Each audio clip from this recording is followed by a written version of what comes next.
The morning of October 12, 1990, dawned with a crystalline chill in Harmony Creek, a town cradled by the immense evergreen embrace of the Pacific Northwest.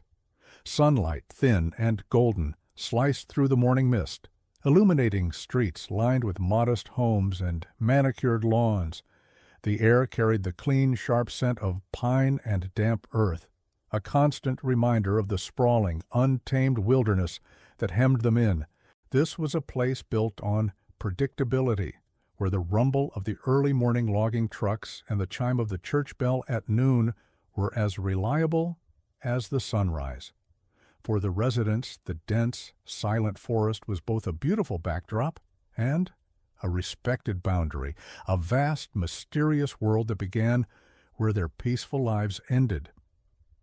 Inside the Jenkins two-story home, the familiar chaos of a school day morning was underway. The aroma of brewing coffee and toasted bread filled the small kitchen, where Eleanor Jenkins gently placed a glass of orange juice in front of her 7-year-old daughter, Sarah. Curled up in a blanket on a kitchen chair, Sarah coughed weakly, her face pale. Her older brother, 9-year-old Leo, buzzed with an untamable energy, his backpack already slung over his shoulders. He was a whirlwind of excitement, talking nonstop about the giant trees and hidden waterfalls they were going to see on the 4th-grade field trip to Redwood Nature Reserve. Sarah watched him with a mixture of sibling annoyance and deep envy, wishing her fever had spared her for just this one day. The iconic, cheerful yellow of school bus number 7 arrived at the end of their street precisely at 8:15 a.m.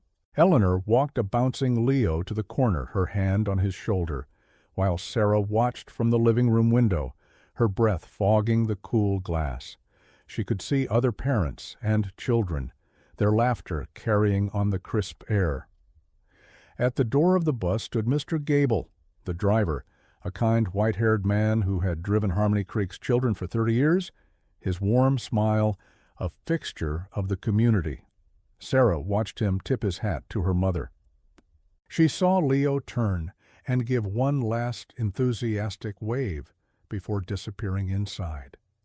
The heavy doors folded shut with a pneumatic hiss, and the bus rumbled away, a bright beacon of innocence against the dark wall of the forest beyond. The silence that descended upon the house after Leo left was thick and unusual. For Sarah, the day stretched out into a long, quiet expanse of boredom and mild misery. Her mother tucked her into the couch with a stack of comic books and a thermometer, the gentle hum of the refrigerator replacing the usual sounds of her brother's imaginative games. Sarah spent the hours drifting between sleep and half-hearted attempts to draw the redwoods Leo was seeing. She sketched towering trees with a smiling sun peeking through, imagining her brother pointing out a deer or skipping stones in a clear, cold creek. The mundane reality of her sick day, the taste of cough syrup, the drone of a daytime game show, felt a world away from the grand adventure she was missing. Throughout Harmony Creek, the day unfolded with its customary rhythm. At the town diner, Sheriff Brody nursed his second cup of coffee, chatting with loggers about the unseasonably dry weather. Martha, the town librarian, meticulously organized the history section, her thoughts already on the bake sale planned for the weekend. Life moved at a comfortable, unhurried pace. The 4th-grade field trip was a familiar annual event, a rite of passage that marked the true beginning of autumn. No one gave it a second thought. It was a part of the town's very fabric, as normal and expected as the changing colors of the leaves on the maple trees that lined Main Street. The collective consciousness of the town was at ease, wrapped in the comforting blanket of routine. As afternoon bled into evening, the golden light outside the Jenkins window began to fade, replaced by the long, cool shadows of dusk. The grandfather clock in the hallway chimed 3, then 4. Eleanor, who had been humming while she folded laundry, grew quiet. She started glancing out the window more frequently, her brow furrowed with the first seeds of concern. It was a subtle shift, an almost imperceptible tightening in the air. Sarah, drowsy from her fever, could feel the change in her mother's presence. The cozy stillness of the house began to feel heavy, charged with an unspoken question. The familiar, comforting sounds of the evening routine were absent, replaced by a growing anxious silence that waited for the one sound that mattered, the rumble of a school bus that was now long overdue. The grandfather clock in the hallway chimed 5, each resonant bong landing like a stone in the deepening quiet of the house. Eleanor Jenkins stood motionless by the window, her hand pressed against the cool glass, her gaze fixed on the empty street corner where the yellow bus should have appeared hours ago. The setting sun painted the sky in streaks of orange and violet, a beautiful, cruel spectacle that felt entirely wrong. The comforting routine of the day had fractured, leaving behind a silence that was no longer peaceful, but predatory. Every distant rumble of a truck, every rustle of leaves in the wind, sent a jolt of false hope through her, a hope that was just as quickly extinguished, leaving a colder, sharper anxiety in its place. The smell of the beef stew she'd started for dinner, once a welcoming aroma, now seemed cloying and out of place. From her cocoon of blankets on the couch, Sarah watched her mother's stillness. The hazy comfort of her fever had receded, replaced by a sharp awareness of the wrongness in the room. Her mother was a statue of worry, a figure she had never seen before. The usual calm, reassuring presence had been replaced by a taut, brittle energy that made the air crackle. Sarah's own small world, normally filled with the predictable rhythms of home and family, felt suddenly unstable, as if the floor were tilting beneath her. She clutched her half-finished drawing of redwoods, the cheerful smiling sun now looking like a mocking grin.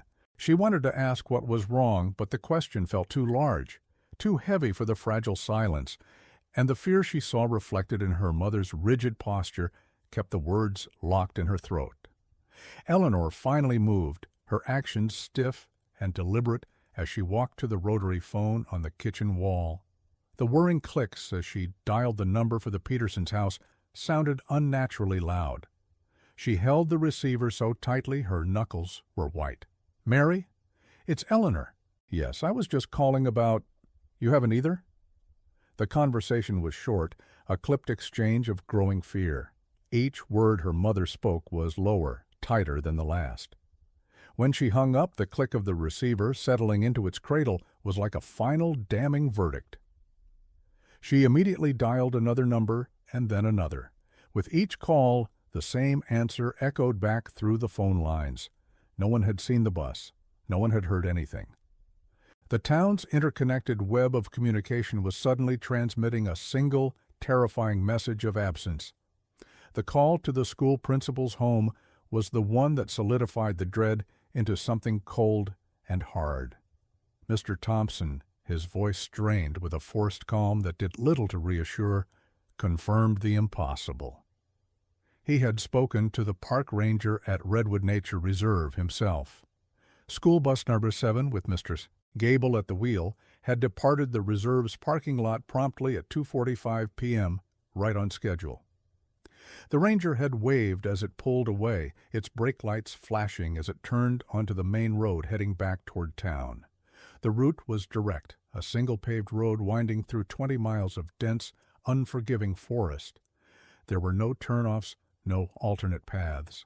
The bus had entered that green tunnel, and somewhere within its shadowy depths it had simply ceased to be. Panic, once a private fear inside the Jenkins home, now became a contagion, spreading through Harmony Creek with the speed of a wildfire.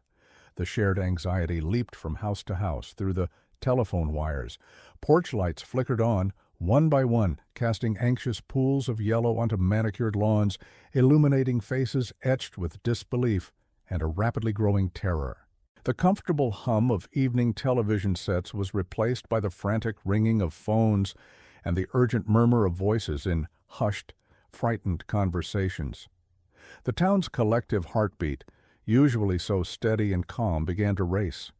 The illusion of safety, so carefully constructed by routine and familiarity, was disintegrating with every passing minute, leaving the community exposed and vulnerable to a fear it had never known. Sheriff Brody was halfway through a slice of apple pie at the town diner when the call came. The dispatcher's voice was thin and tight, stripped of its usual casual tone.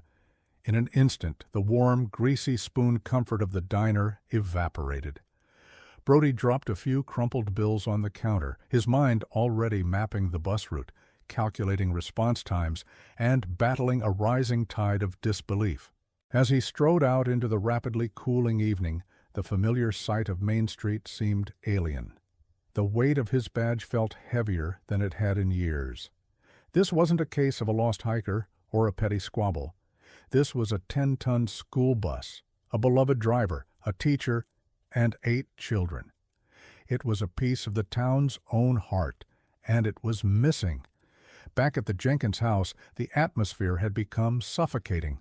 Eleanor paced the length of the living room, her path a worn track in the carpet, her hands twisting a dish towel into a knotted mess. She replayed the morning in her head, Leo's excited chatter, his final enthusiastic wave from the bus window. The memory, so precious just hours ago, was now an instrument of torture.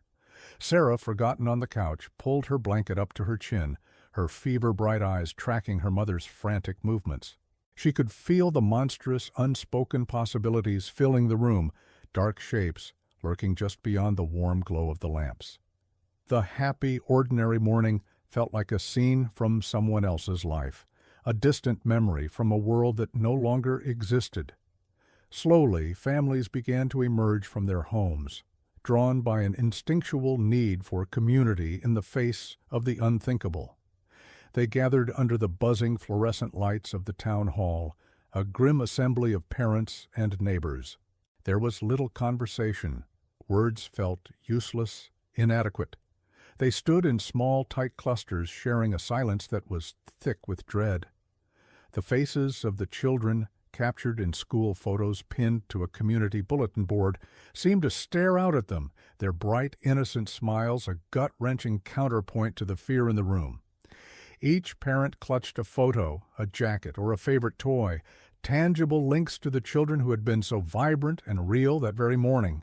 The loggers and farmers of Harmony Creek, men who knew the forest's moods and secrets better than anyone, organized the first search parties. Their usual gruff camaraderie was gone, replaced by a grim, silent purpose. Headlights from their powerful pickup trucks cut sharp beams into the encroaching darkness as they assembled at the edge of town. The familiar scent of pine and damp earth, usually a source of comfort, now smelled of menace and concealment. They checked their fuel tanks, grabbed powerful flashlights, and spoke in low, clipped tones, their faces set like stone. These were men accustomed to wrestling with the wilderness, but tonight they were preparing to confront a silent, indifferent void that had swallowed their town's future. Sheriff Brody drove the winding route to the nature reserve himself, his patrol car's headlights sweeping across an unnervingly pristine road. He scanned every inch of the asphalt, every foot of the gravel shoulder. There was nothing. No shattered glass glinting in the beams, no long black skid marks indicating a desperate swerve, no broken branches or trampled foliage to suggest a vehicle had left the road. The forest stood as a solid, unbroken wall of black on either side, its ancient trees standing as silent, impassive witnesses. It was as if the bus had been lifted clean off the pavement, leaving not so much as a whisper of its passage. The sheer impossibility of it sent a cold spike of dread through the sheriff's seasoned composure. The crackle of the radio brought the first reports from the search teams, each one a fresh blow. Sector Alpha, clear, nothing. This is Bravo Team. We've covered the old logging trail. Negative. The voices were strained, heavy with the weight of failure. The forest was giving up none of its secrets. The beams of their flashlights sliced through the undergrowth, revealing only moss-covered rocks and silent sleeping trees. The vastness of the wilderness, once a point of pride for the community, now felt like an enemy, a monstrous entity that could hide a secret of this magnitude with terrifying ease. The hope that had fueled the initial frantic search began to curdle into a deeper, more profound despair. As midnight descended, a heavy, suffocating blanket of reality settled over Harmony Creek. This was not a simple accident. This was not a bus broken down in a dead zone. The initial frantic hours of searching had yielded an absolute and terrifying nothingness. The silence from the forest was complete. In the town hall, some parents wept openly, while others stared into space, their faces hollowed out by a grief too deep for tears.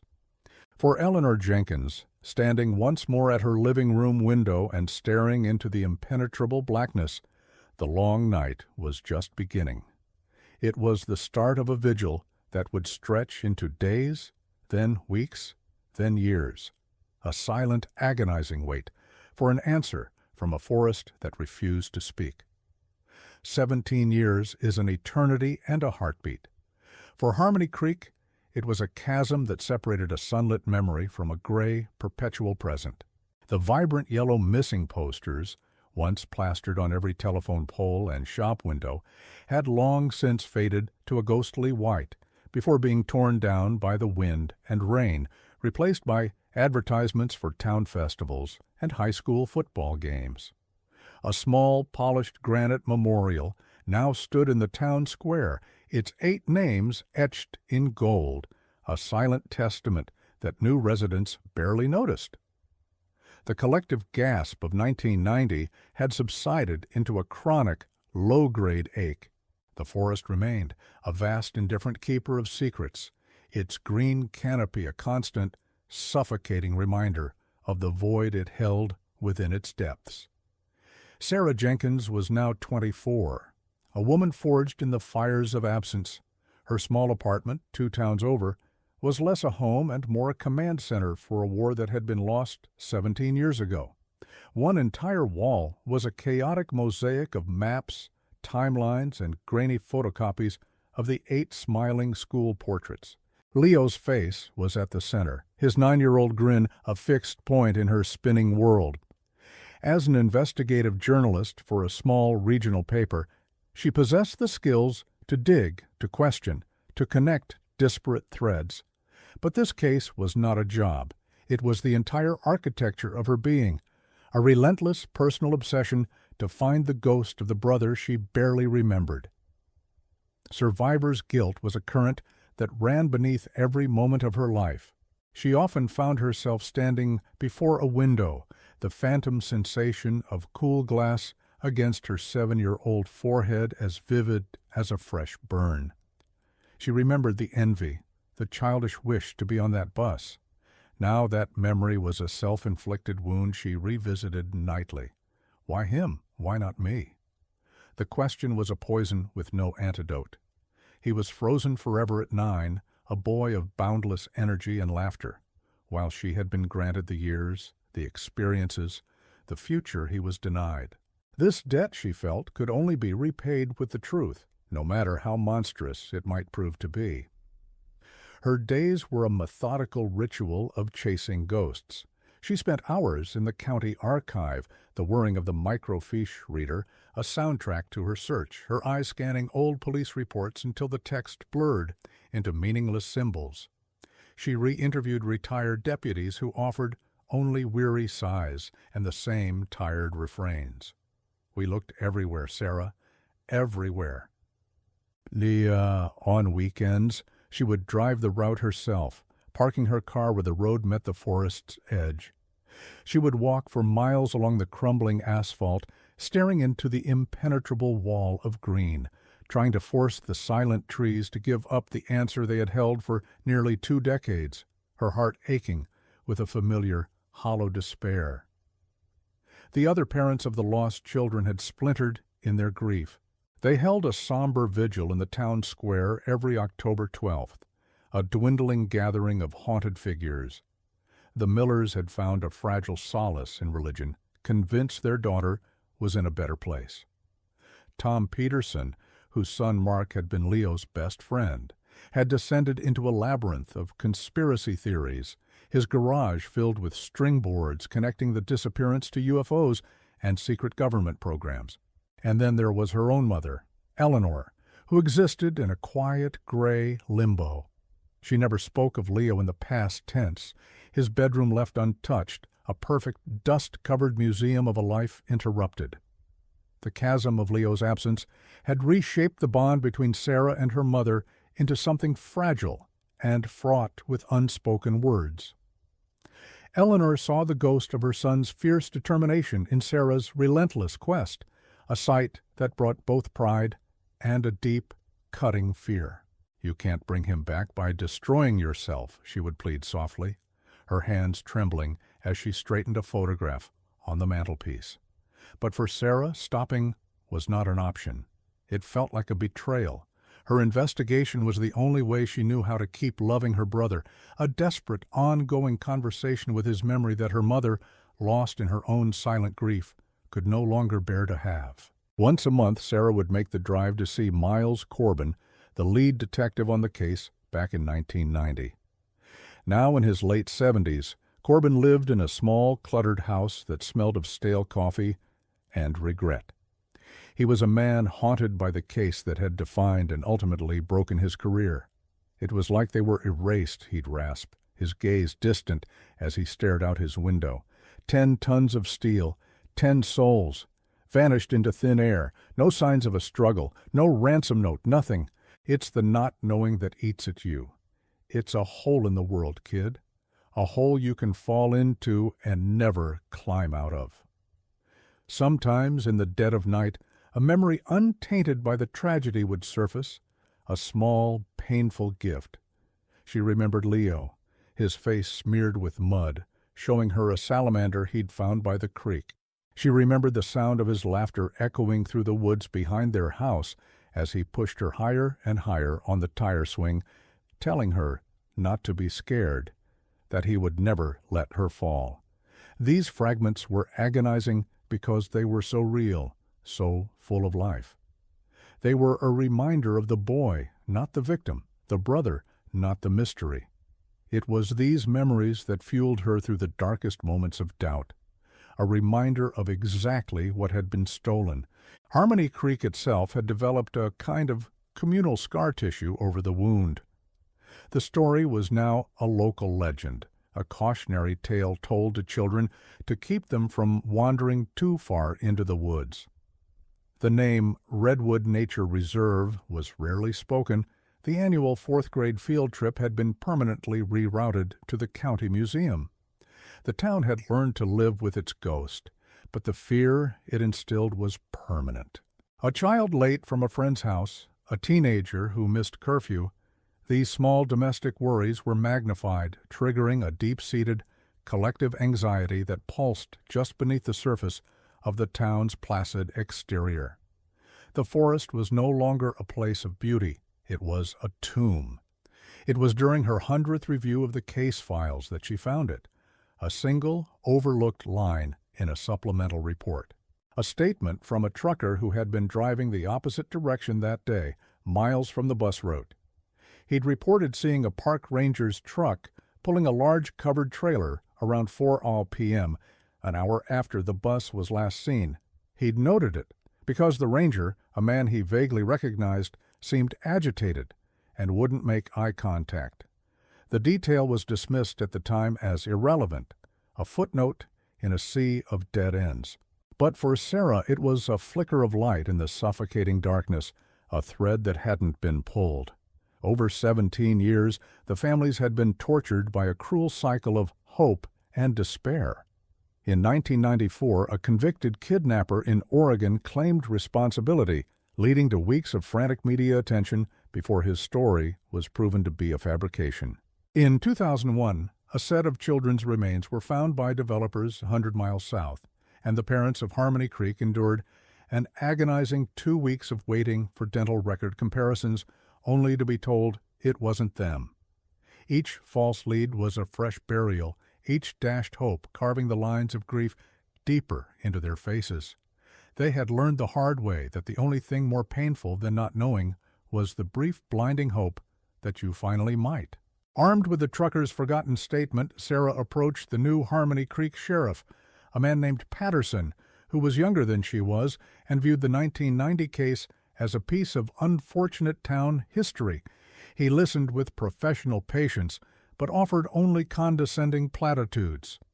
"Ms. Jenkins, this case was investigated exhaustively. Every park ranger was questioned. "It's a 17-year-old report about a trailer. It's nothing." He dismissed her as just another grieving relative, unable to let go of the past. The cold, bureaucratic wall was as impenetrable as the forest itself, leaving Sarah feeling more isolated and unheard than ever before, a lone voice shouting into a void. One evening she found herself parked at the edge of the reserve, the engine off. The only sound the whisper of wind through the colossal redwoods. The weight of 17 years, of every dead end, of every pained look from her mother, crashed down upon her. The forest seemed to mock her with its silent, ancient power. For a fleeting moment she understood the appeal of giving up, of letting the mystery be, of allowing the ghosts to finally rest. The pain of the search felt infinite, a bottomless well of sorrow. She rested her forehead against the steering wheel, a single hot tear tracing a path through the dust on her cheek, overwhelmed by the sheer crushing impossibility of her task. But then her gaze fell upon the faded, curling photograph of Leo taped to her dashboard. His eyes, so full of light and mischief, seemed to look right at her. He was not a ghost. He was her brother. He deserved to be found. The despair receded, replaced by a familiar, stubborn ember of resolve. Giving up was not an option. It never had been. She wiped her eyes, took a deep, shuddering breath, and turned the key in the ignition. The headlights cut a path through the encroaching darkness. She didn't know how, but she knew her search wasn't over. She would find the truth, or she would die trying. The first sign of the discovery was not a shout of revelation, but a violent metallic shriek that tore through the mundane drone of logging equipment. Miles from any paved road in a tract of land the county had only recently opened for clearing, a team from Sterling Timber was working its way through a stubborn patch of old-growth stumps. The operator of a massive excavator, a man named Dave, whose thoughts were on his lunch break, felt the machine's hydraulic arm lurch to a halt with a bone-jarring thud. He cursed, assuming he'd hit a buried granite boulder. He tried again, applying more pressure.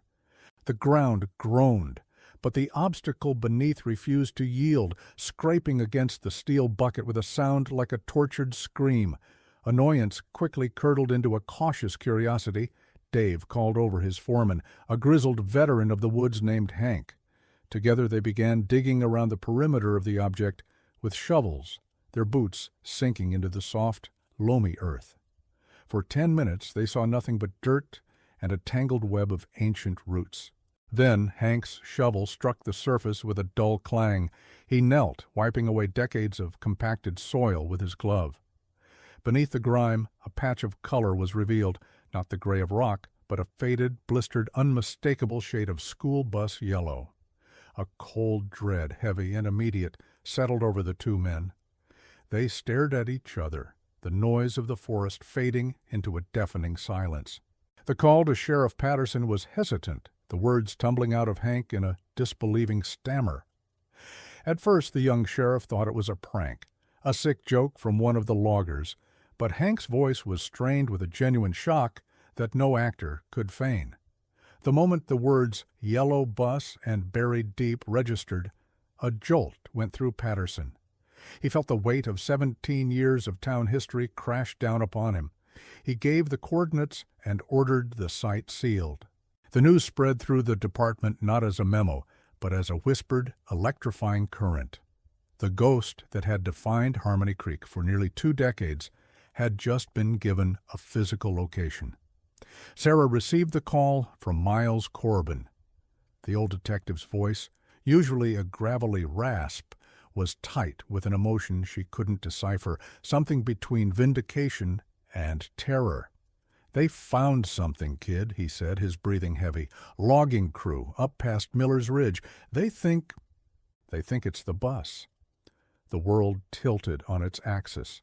Sarah dropped the phone into its cradle without saying goodbye, her hand frozen in place. She stared at the wall of maps and photos, at Leo's smiling face. The forgotten trucker's report, her one tiny thread of hope, had led here. After 17 years of searching in the dark, a light had just been switched on, and its glare was blinding, promising to reveal horror she wasn't sure she was ready to see. By the time Sarah arrived, the remote logging trail had been transformed into a scene of controlled chaos.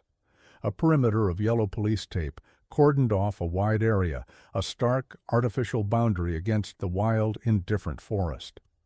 The flashing red and blue lights of patrol cars pulsed silently, casting eerie, dancing shadows on the colossal tree trunks. The air was thick with the smell of pine, diesel fuel, and the freshly turned, damp earth that had held its secret for so long. It felt like a desecrated grave, a place where time had been violently ruptured. Beyond the tape, a small somber crowd was gathering, their faces pale and drawn in the harsh glare of the portable floodlights that were being erected. She saw them standing there, a silent, grim assembly of ghosts from the past. The parents. Tom Peterson, his face a mask of bewildered grief, his conspiracy theories offering no comfort now. The Millers, clutching each other as if for physical support. And her mother, Eleanor, standing alone, looking smaller and more fragile than Sarah had ever seen her. They were a tribe united by an old and terrible wound, drawn together by the horrifying promise of a final answer. They didn't speak or cry. They simply watched the activity in the muddy clearing, their collective gaze fixed on the pit where their lives had been irrevocably broken 17 years ago. The silence between them was heavier than any sound. Sarah moved through the crowd and stood beside her mother, the chasm of years and unspoken pain momentarily forgotten. Eleanor didn't turn her head, but her hand found Sarah's, her grip surprisingly strong, cold, and desperate. "They're really digging," Eleanor whispered, her voice a dry rustle of leaves. It was the first time in over a decade they had stood together to confront the source of their family's sorrow. For Sarah, the investigative journalist, this was the story of a lifetime.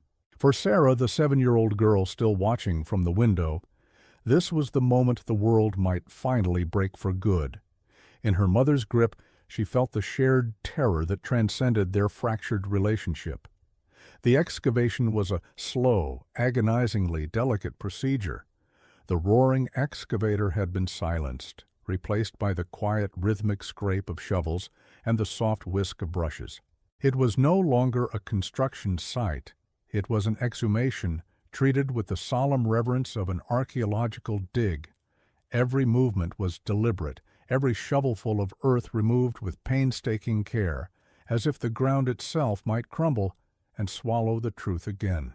The suspense in the air was a physical presence, a suffocating pressure that grew with each inch of rusted metal that was revealed. The crowd watched, barely breathing, as the tomb of their children was slowly, methodically, brought back into the light of the world. Leaning heavily on a cane near the police line stood Miles Corbin. The years had stooped his shoulders, but his eyes, fixed on the dig site, were as sharp and intense as they had been in 1990. He was a relic from the first chapter of this nightmare, the man whose career had been shattered by this very mystery. He saw Sarah and gave a slow, grim nod. There were no words to be exchanged. This was the culmination of his life's greatest failure and her life's defining quest. He felt a dreadful sense of finality, a feeling that the hole that had been ripped in the world all those years ago was about to show them the terrifying darkness that lay at its bottom. As the crew worked, a recognizable shape began to emerge from the mud. First, the curved roof, then the top of the windows, their glass long since shattered. A worker with a low-pressure hose carefully washed away a thick layer of grime from the bus's side. The iconic black letters, faded but legible, slowly appeared through the reddish-brown muck. Harmony Creek School District. A collective, ragged gasp went through the crowd of parents. A few moments later, the final damning piece of evidence was uncovered, painted just below the window line, crusted with rust, but still there was the number. A single stark digit that confirmed their worst fears and deepest hopes. 7. The sight of that number shattered the stoic silence. A low moan escaped Mrs. Miller. Tom Peterson covered his face with his hands, his broad shoulders shaking. This was the cruel paradox of their vigil. For 17 years they had prayed for a sign, for any piece of evidence that would end the torment of not knowing. Now here it was, a 10-ton metal casket being pulled from the earth. The discovery brought no relief, only the cold, hard certainty of loss. The vague, theoretical hope that had sustained some of them for years, fantasies of a kidnapping, of children still alive somewhere, evaporated in the harsh floodlights, leaving behind only the imminent, brutal truth of the grave. The work continued until the double doors at the front of the bus were fully exposed, packed tight with soil and warped by the immense pressure of the earth. They were sealed, a final barrier between 17 years of questions and the devastating answers that lay within. The foreman gave a signal, and 2 deputies brought forward a hydraulic spreader, the powerful tool known as the jaws of life. The silence in the clearing became absolute, broken only by the chirping of crickets and the hum of the generator. The deputies positioned the tool in the seam of the doors. As the metal jaws began to bite into the rusted frame, the agonizing groan of tortured steel echoed through the forest, the sound of a long-dead secret finally being forced to speak. With the groan of protesting metal, the bus doors were forced apart, revealing not a hollow space, but a solid wall of dark, compacted earth. The soil had poured in through shattered windows over 17 years, entombing the interior in a sarcophagus of mud and roots. The air that escaped carried a heavy, cloying scent of decay, damp earth, and something metallic that clung to the back of the throat. A specialized forensic team, clad in white hazmat suits, moved forward with a chilling, sterile purpose. From her position behind the tape, Sarah could see the eerie glow of their lights penetrating the darkness, illuminating a scene that had been frozen in time, a silent subterranean tableau of a long-extinguished tragedy. The journalist within Sarah screamed for her to push forward, to document every detail, to demand answers from the stoic-faced deputies. But the 7-year-old girl who had waved goodbye from a window was a lead weight in her soul, rooting her to the spot. Her obsession had led her here, to the very threshold of the truth, and now she found herself terrified of crossing it. Every scrape of a shovel, every quiet command from the forensic lead was a hammer blow against the fragile shell of composure she had maintained for years. The search was over. She had found her brother.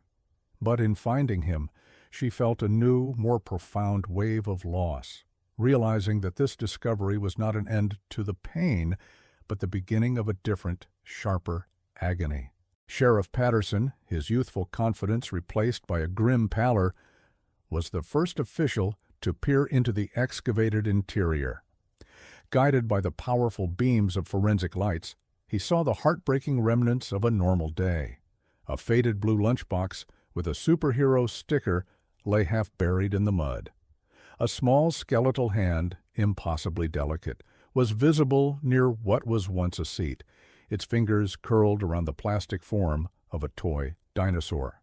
There were no signs of a crash. The seats were intact, the children's backpacks still hanging from hooks. It was a scene of horrifying stillness, as if the children had simply been sitting in their seats when the world was inexplicably filled with earth, a quiet, suffocating end that defied all violent explanation. Miles Corbin stood beside the young sheriff, his old eyes missing nothing.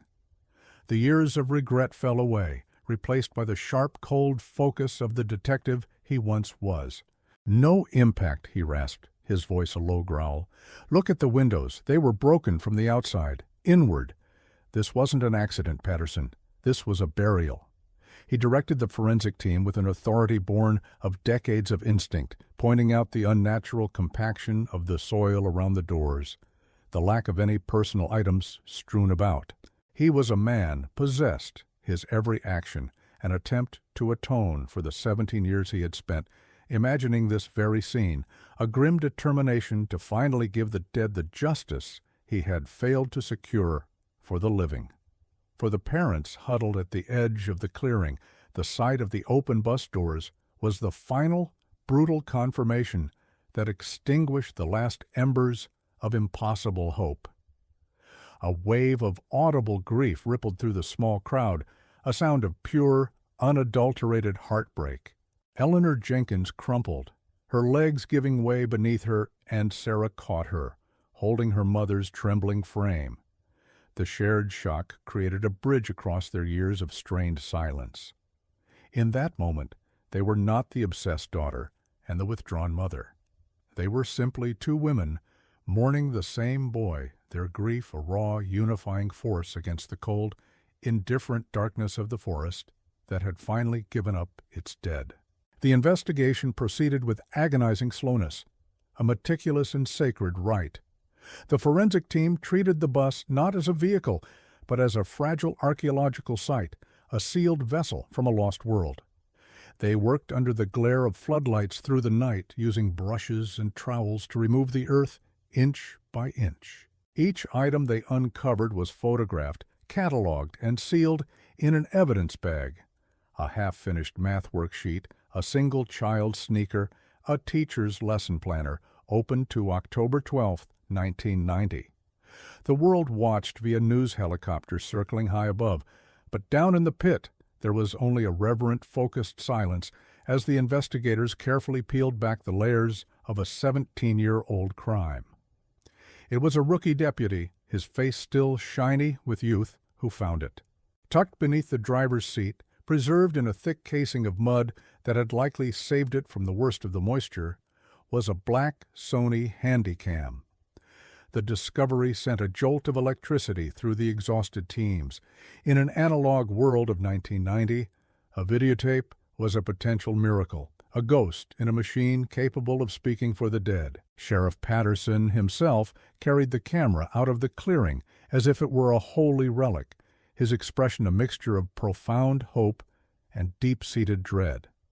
This small, mud-caked object was no longer just a piece of evidence. It was the potential key to unlocking the entire monstrous secret of Harmony Creek. The initial assessment from the State Crime Lab was a crushing blow.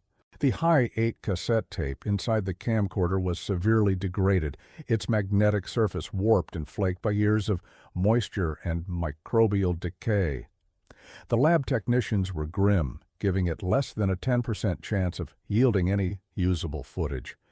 The news plunged the families and investigators into a new kind of limbo.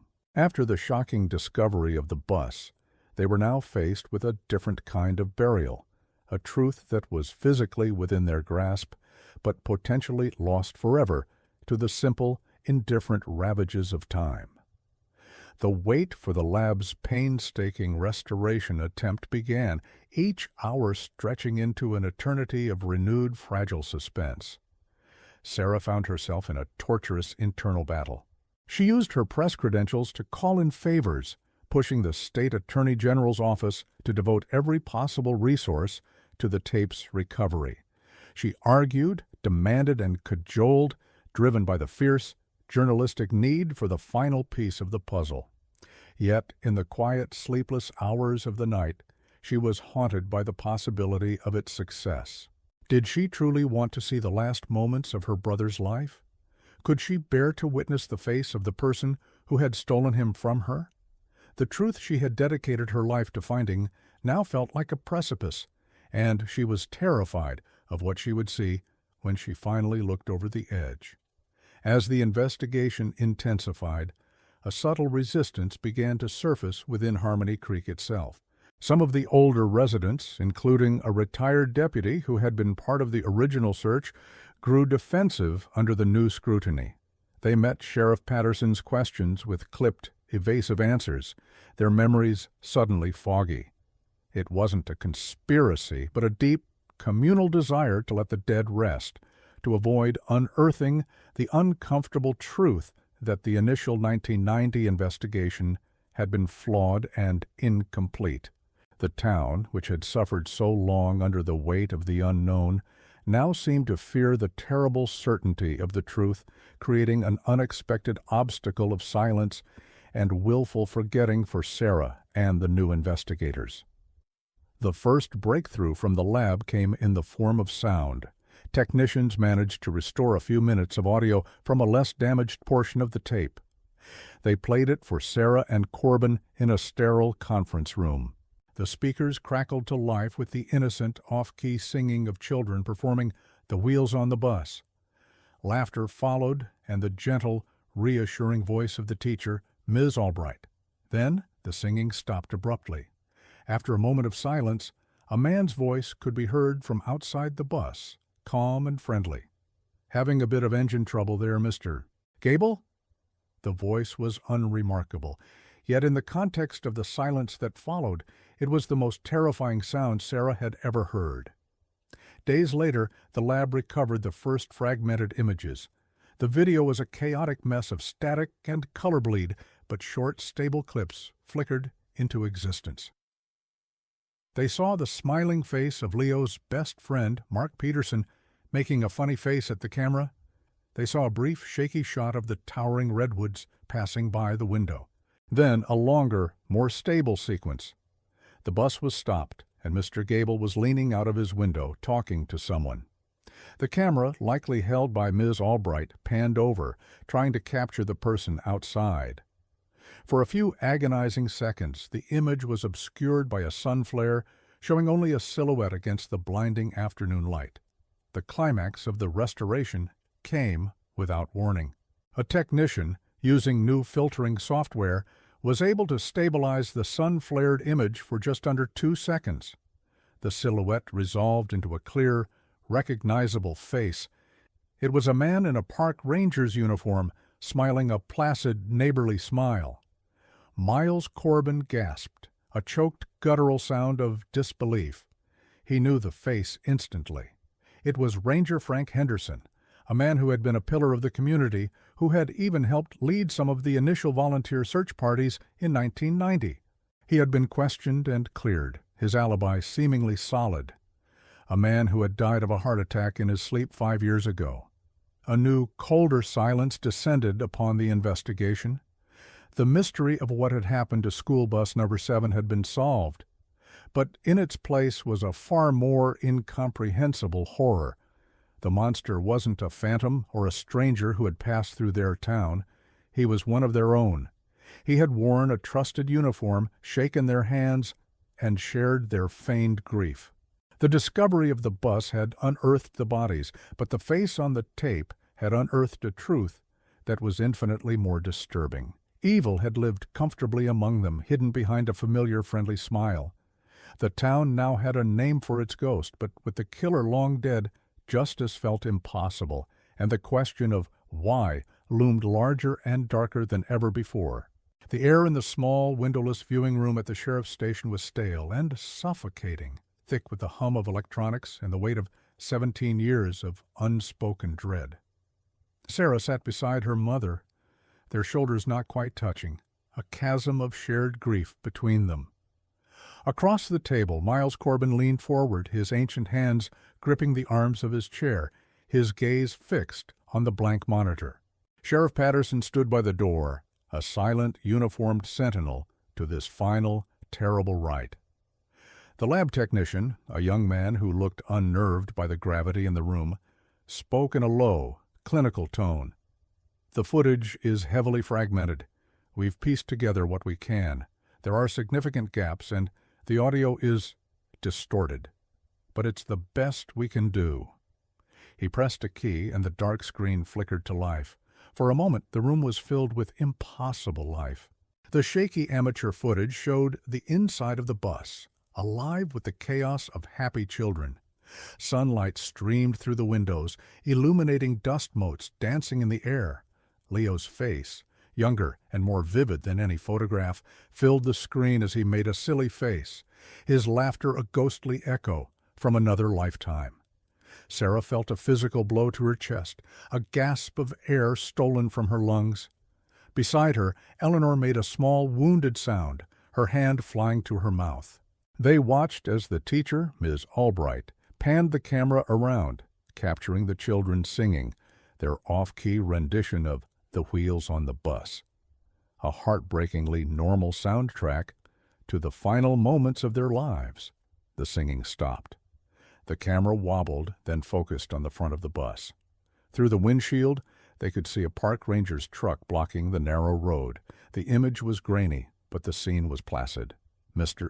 Gable leaned out of his window, his friendly, familiar face creased with a mild annoyance that quickly turned to recognition. The camera, still held by Miss Albright, zoomed in on the figure approaching the driver's side. It was Frank Henderson, his ranger's uniform crisp, his smile disarmingly calm. His voice, tinny and warped by the damaged tape, was clear enough. "Having some trouble, Al. Looks like a big branch down just around the bend. Let me give you a hand clearing it." It was the voice of a neighbor, a friend, a helper. The deception was seamless, a master class in patient evil. The camera showed Mr. Gable nodding, his shoulders relaxing as he prepared to get out. Then the camera's perspective shifted as Ms. Albright moved closer to the front. Henderson's smile never wavered as he reached into his truck, but what he pulled out was not a tool. It was a canister of some kind, and in the same fluid motion, he raised it to the driver's window. The audio captured Mr. Gable's confused, "Frank, what are you—" before it was cut off by a sharp hissing sound. The camera lurched violently as Ms. Albright recoiled in shock. Through the window, they saw Mr. Gable slump over the steering wheel, unnaturally still. The friendly neighbor was gone, replaced by a chillingly efficient predator. Chaos erupted. The camera fell, its lens now pointed at the floor, capturing a frantic, blurry collage of scuffling sneakers and the first terrified cries of the children. The audio became a nightmare of overlapping sounds. Ms. Albright's voice, sharp with terror, screaming, "Frank, no! The children!" The heavy thud of the bus doors being forced open, and Henderson's voice, no longer friendly but flat and devoid of all emotion. "The forest needs its silence back," he said, his words cutting through the panic with monstrous clarity. A child, Mark Peterson, could be heard crying for his dad.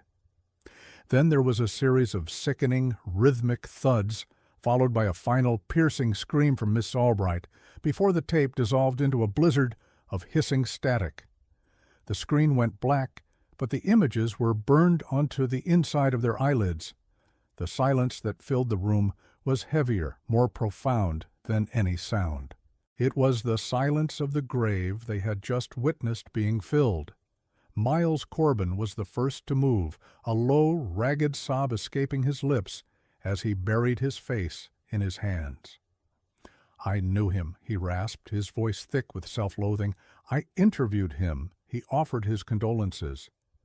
Beside Sarah, Eleanor finally broke, her body collapsing into a series of deep, wrenching sobs that seemed to tear up from the very center of her soul. She fell against her daughter, and Sarah wrapped her arms around her mother, holding on as if the force of her grip alone could piece back together their shattered world. Sarah held her mother, her own tears falling silently, her gaze locked on the dead screen. She felt no triumph, no satisfaction of the hunt concluded. The truth she had chased for 17 years was not a key that unlocked peace, but a venom that poisoned every memory. She had found her brother only to watch him be erased. She saw the face of the monster, and it was the face of a neighbor. The mystery was solved, but the why, that chilling, insane whisper about the forest's silence, was a wound that could never be closed. The search was over. In the suffocating quiet of the viewing room, surrounded by the wreckage of the past, Sarah Jenkins finally understood that the real haunting was just beginning. The revelation of Frank Henderson as the killer did not heal Harmony Creek. It poisoned it from the roots up. The monster they had imagined for 17 years, a faceless stranger, a phantom kidnapper, was infinitely less terrifying than the truth. He had been a neighbor, a man who coached Little League, who offered condolences to the very families he had destroyed. This knowledge spread like a contagion, seeding suspicion and distrust into the town's very soil. Every friendly wave from a neighbor now carried a shadow of doubt. The forest, which had once been a symbol of a great, unsolved mystery was now just a grave. The town's scar was no longer a clean wound of loss, but a festering infection of betrayal, a permanent reminder that the most terrifying darkness can hide behind the most familiar smile. A week later, under a sky the color of slate, Harmony Creek finally held its funeral. 17 years of suspended grief converged on the town cemetery, where 10 caskets, 8 of them heartbreakingly small, were lined up before a freshly dug plot. The entire town stood in a silent, black-clad assembly, the parents of the lost children forming a tight, fragile front row. There were no soaring eulogies about hope, only quiet, trembling words about stolen futures and cherished memories. As the first handful of earth was thrown, a collective, ragged sob broke the silence. It was not the sound of closure or peace, but of a final, brutal acceptance. They were not burying a mystery anymore. They were burying their children. An act of mourning so long delayed it felt both sacred and profane. Miles Corbin did not attend the public service. Later that evening, as dusk settled over the cemetery, he made his way to the new graves, leaning heavily on his cane. He stood before the 10 headstones, their freshly carved names stark against the polished granite. He had the answer, the name that had eluded him and shattered his career. Yet there was no vindication, only the hollow ache of failure. He had shaken Henderson's hand, looked him in the eye, and seen nothing. The knowledge was a heavier burden than the mystery had ever been. Reaching into his pocket, he pulled out his tarnished detective's badge from 1990 and gently placed it at the base of Mr. Gable's tombstone. A silent apology, a final surrender to the ghost he could no longer chase. In the days that followed, Sarah and Eleanor walked into Leo's bedroom together for the first time in 17 years. The room was a perfect, dust-covered time capsule of a 9-year-old boy's life. For hours they sat on the floor, not packing things away, but rediscovering them. They held his baseball glove, read his comic books, and traced the crayon drawings taped to the wall. Eleanor cried, but for the first time. Her tears were for the son she had known, not the void he had left behind. The suffocating silence between mother and daughter finally broke, replaced by shared stories and memories of Leo. They were not erasing his shrine, they were finally letting it become a memory, a place of love, instead of a monument to unending, agonizing hope. Sarah's life, once a singular, relentless quest, now stretched before her as a quiet, empty expanse. She had the truth, but it was a jagged, senseless thing that offered no comfort. Henderson's motive, that insane whisper about the forest needing silence, was not an answer, but a confirmation of a world without reason. The obsession that had fueled her for nearly 2 decades was extinguished, leaving behind not peace, but a profound exhaustion. She had found her brother, only to witness his final, terrifying moments. She had unmasked the monster, only to find he was already gone. The closure she had fought for felt like a different kind of prison, one where she knew the whole terrible story and had to find a way to live with it. Months later, as the first autumn leaves began to fall, Sarah stood before Leo's grave. She traced his name, etched in the cold stone, her fingers lingering on the dates that defined his short life. She no longer looked toward the dark wall of the forest with questions, but with a somber, scarred understanding. The truth had not set her free, but it had changed her. The survivor's guilt that had driven her was replaced by a deep, aching love for the brother she had finally brought home.